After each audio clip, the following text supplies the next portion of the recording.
Ikhwani, salam alaikum, j'espère que vous allez bien. Alors, dans cette vidéo, nous allons parler essentiellement des variateurs de vitesse électroniques, d'accord?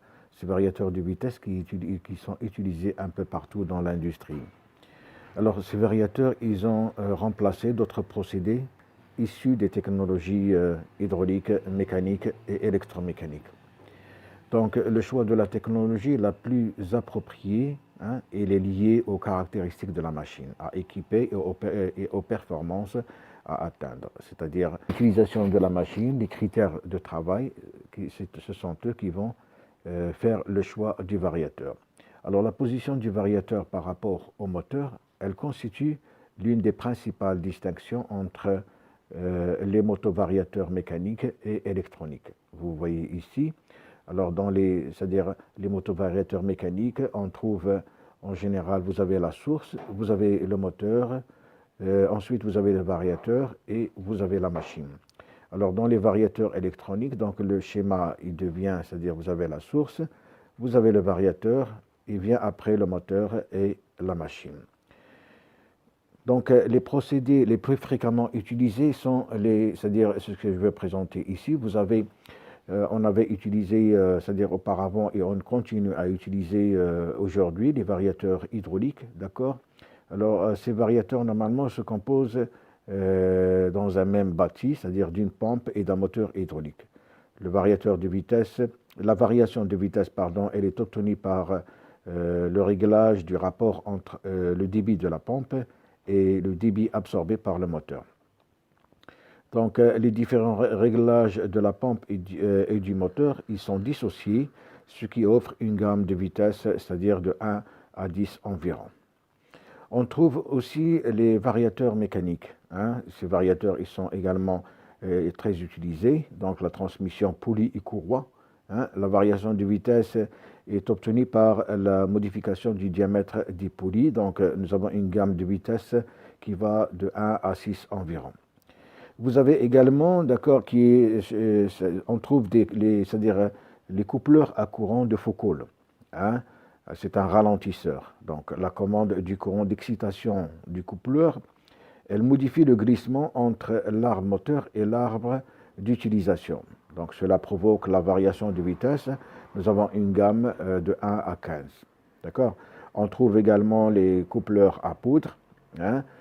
Dans ce coupleur, le glissement dépend de l'homogénéisation de la poudre magnétique située entre deux disques. Donc, nous avons une gamme assez faible de 1 à 5. Et vous avez également, d'accord, les groupes World Leonard. C'est l'association d'un moteur asynchrone d'entraînement à vitesse pratiquement fixe, d'une génératrice à courant continu, d'accord, liée mécaniquement au moteur d'entraînement et délivrant une tension variable, et d'un moteur à courant continu alimenté par la génératrice. La gamme de vitesse est de 1 à 100. Donc, avec la variation électromécanique, comme présenté sur le schéma qu'on a vu tout à l'heure, vous avez, c'est-à-dire le moteur, il est situé avant le variateur. Cela veut dire que le moteur, il a une certaine vitesse de rotation qui est fixe, il démarre avec un certain couple et garde un couple constant pendant le travail. Donc, c'est après que vient la variation, avant d'attaquer la machine. Par contre, dans les variateurs, c'est-à-dire dans une variation électronique, nous avons le variateur qui est situé avant le moteur. Donc, cela, c'est-à-dire, a comme possibilité de limiter le couple moteur parce qu'on peut agir sur c'est-à-dire sur la vitesse de démarrage, c'est-à-dire sur l'intensité de démarrage. Et cela, bien sûr, supprime les risques de casse du matériel. Donc, on peut réduire l'intensité au démarrage qui autorise un appareillage de moindre calibre, d'accord? Donc, ce n'est pas comme si on démarre avec des moteurs à vitesse constante. L'électronique également permet de travailler sur toute la gamme de vitesses avec un rendement énergétique qui est très bon. Donc ça, ce sont parmi les avantages, d'accord, de la variation électronique. Donc, ces variateurs de vitesse, ils sont aussi bien utilisés pour les moteurs à courant continu, d'accord, dont la variation de vitesse est proportionnelle à la tension, que pour les moteurs à courant alternatif, dont la variation de vitesse est proportionnelle à la fréquence. Seulement, l'utilisation des variateurs pour les moteurs à courant continu, étant donné la complexité de ces moteurs, on n'utilise que rarement ce système sur ces moteurs. Donc, les variateurs de vitesse, ils sont très utilisés au niveau des moteurs à courant alternatif, synchrone et asynchrone, d'accord. Comme on sait que normalement la vitesse mécanique du rotor elle est liée à la fréquence des courants au stator, ceci a rendu possible, d'accord, la commande de la vitesse du rotor par la commande de la fréquence du courant au stator. D'accord, c'est ce qu'on appelle par la condition de synchronisme, d'accord, dont la valeur est en fonction, c'est-à-dire du glissement, n rotation, elle est égale à la fréquence, d'accord, sur le nombre de paires de pôles, facteur de 1 moins g qui est le glissement. Donc cette relation directe entre le pilotage de la fréquence du courant au stator et la vitesse mécanique du rotor a permis, d'accord, elle permet, d'accord, pour toutes les vitesses mécaniques souhaitées de faire varier la fréquence statorique correspondante. Donc c'est le principe général des variateurs, c'est-à-dire on agit sur la fréquence pour faire varier la vitesse du moteur. Bien, nous allons parler maintenant du principe de fonctionnement du variateur de vitesse. Donc, comme on sait tous, le variateur de vitesse va être raccordé au réseau électrique que nous avons, c'est-à-dire le réseau alternatif qui est de 220 volts, 380 volts, avec une fréquence de 50 Hz. Alors, bien sûr, les circuits électroniques nécessitent des tensions et des courants continus. D'accord? Donc, nous avons une tension alternative à l'arrivée, donc nous avons besoin d'une tension continue, d'accord, pour l'alimentation des différentes cartes électroniques. Alors, c'est-à-dire que nous allons voir un peu ce qui se passe à l'intérieur du variateur, parce qu'on va devoir, c'est-à-dire redresser la tension à l'entrée du variateur et pour la rendre continue, d'accord, et refaire un autre redressement de la tension à la sortie du variateur pour l'alimentation du moteur électrique.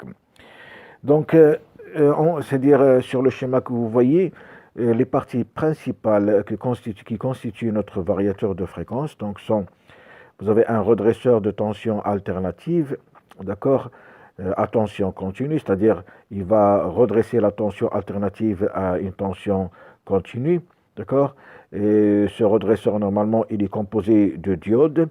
Vous avez un autre circuit de filtrage, c'est-à-dire qu'on appelle le circuit intermédiaire, qui qui consiste à diminuer les variations résiduelles de la tension redressée. Et vous avez également, donc, enfin, un onduleur qui convertit la tension continue en tension alternative, d'accord, cette tension qui va alimenter le moteur. Donc, ces trois organes, normalement, constituent ce qu'on appelle, c'est-à-dire le circuit de puissance, si vous voulez, ou bien le module de puissance. Et puis vous avez le dernier module, qui est le module de commande. Alors, le circuit de commande, normalement, des semi-conducteurs du variateur, donc il a comme principale fonction la régulation et l'analyse des informations échangées avec le périphérique. Donc il contrôle également les différents défauts et il fait la protection du variateur et du moteur. Donc ce circuit de commande, normalement, il travaille avec deux techniques. Les deux techniques qui sont très utilisées et sont les plus répandues, d'accord, pour la commande du variateur. Donc la première technique, c'est le contrôle UF ou EF, d'accord, qui contrôle la tension avec optimisation du flux, qui permet de délivrer le maximum de couple sur toute la gamme de la vitesse. Cette méthode se base sur la mesure des grandeurs scalaires. C'est le système de commande de base des variateurs de fréquence les plus répandus, c'est-à-dire standard. Vous avez le deuxième contrôle, c'est le contrôle vectoriel de flux, d'accord, c'est-à-dire un contrôle en courant. Ce système de commande permet d'atteindre un niveau élevé de performance dynamique et une grande gamme de vitesses. Bien, avant de parler des critères de choix d'un variateur, j'aimerais, c'est-à-dire vous citer c'est-à-dire les différents rôles principaux, d'accord, du variateur en dehors c'est-à-dire de la variation de la vitesse. Donc le variateur, il améliore les différentes performances des moteurs, donc il agit sur l'accélération et la décélération. Vous avez une accélération du moteur contrôlée, une décélération du moteur qui est également contrôlée. Donc il contrôle donc la vitesse comme on a vu tout à l'heure. Il peut contrôler la température d'échauffement du moteur. Il contrôle la tension, d'accord, le flux également, et donc il contrôle le couple de démarrage des moteurs, le couple résistant, il contrôle l'inversion de sens de marche et il peut contrôler le freinage. Et il a comme c'est-à-dire caractéristique principale aussi, en plus de tout ça, c'est-à-dire la sécurité du variateur, c'est-à-dire réaliser la sécurité du variateur et la sécurité du moteur électrique, chose qui est importante parce que cela nous évite d'ajouter dans un coffret électrique, c'est-à-dire le contacteur et le relais thermique. Le relais thermique, il est intégré, d'accord, dans le variateur. Alors, on va voir maintenant les différents critères de choix d'un variateur. Alors, l'ensemble moteur-réducteur doit être choisi, d'accord, pour c'est-à-dire vaincre. Premièrement, il faut vaincre le couple résistant de la machine entraînée dans toute la plage de vitesse utilisée. Pour toute machine, normalement, un récepteur donné, il a un couple résistant. Donc, le variateur, il doit vaincre ce couple, d'accord, pour assurer le démarrage. Il doit également fournir le couple accélérateur nécessaire. Donc, pour le démarrage, nous allons réaliser une accélération progressive. Donc, il doit fournir le couple accélérateur nécessaire. Il doit également fournir le couple de freinage éventuellement nécessaire pour décélérer rapidement parce qu'on peut avoir besoin d'arrêter la machine d'une manière rapide. Donc, le couple de freinage il doit être assuré également. Il doit respecter la gamme de vitesses imposée par le procédé. Donc, les différentes vitesses dont on a besoin, ce variateur, il doit les assurer. D'accord? Donc, il faut prendre en compte, en plus de tout ça, le fonctionnement permanent ou cyclique de l'application, parce qu'on peut avoir c'est-à-dire un fonctionnement des machines pendant un certain temps, d'accord, qui est lent ou bien cyclique. Donc, le variateur, il doit pouvoir résister à des conditions d'environnement spécifiques à chaque procédé. En plus de ces critères de choix, nous devons également tenir compte, c'est-à-dire de choix de notre motovariateur, de la précision, c'est-à-dire c'est l'écart de vitesse affiché sur l'écran par rapport à la vitesse de consigne. La tolérance doit être très faible, donc on ne doit pas prendre, c'est-à-dire si nous avons besoin de travailler avec des vitesses précises, la consigne que nous allons donner au variateur, d'accord, c'est-à-dire il ne doit pas y avoir une grande différence avec la vitesse de travail souhaitée. Également la gamme de vitesse, donc c'est le rapport entre la vitesse maximale et la vitesse minimale de fonctionnement souhaitée. Donc le variateur, il doit assurer les différentes vitesses demandées pendant le travail. Nous avons besoin de connaître également, d'accord, pour le choix de notre variateur, de la puissance. Donc elle est définie par le besoin mécanique de l'application en régime permanent comme en régime transitoire. Donc, pour la définition de cette puissance, nous avons besoin de connaître donc, la puissance du moteur, qui est importante. On doit connaître le couple de démarrage nécessaire au fonctionnement, d'accord, qui doit être normalement inférieur au couple délivré par le moteur variateur. Et également, le variateur, d'accord, il doit, c'est-à-dire supporter le diagramme de charge en cas de fonctionnement cyclique, avec échauffement très variable dans le temps suivant les phases du mouvement. Donc, c'est-à-dire un fonctionnement avec accélération, régime établi, décélération, très souvent fréquente, des arrêts. Donc, c'est-à-dire le fonctionnement, il est variable dans le temps. Donc, tous ces critères, normalement, vont définir le choix de votre variateur. Voilà, donc nous avons fait un peu le tour des variateurs, des motovariateurs, c'est-à-dire le choix du motovariateur, ses avantages, comment il est constitué et les critères de choix, bien sûr, de ce variateur.